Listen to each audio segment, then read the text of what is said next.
میگویم یک سوال داشتم به نهایت ضرور است. سوال همین که من از مامه طرف آچگیم شیرخوردگی هم دختری خالم گرفته میتونم یا نه؟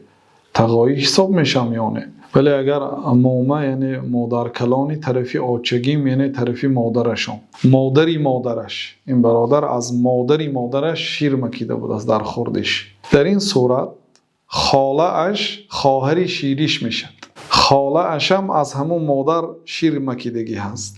این نبیره هم از آچش مکیده است، از یعنی که ما آچه میگویم، مردم جنوب ماما میگوید، یعنی که مادر کلان. از مادر کلانش شیر مکیده است. خالش هم مادر کلانش برای خالش مادر حساب میشد، خالش هم از وی شیر مکیدگی است.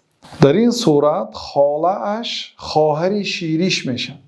گرفتن دختری خواهر یعنی جیان حرام است، برای آنکه واقعا تقاعی حساب میشد. بنابراین نگیرید جیانی خود را.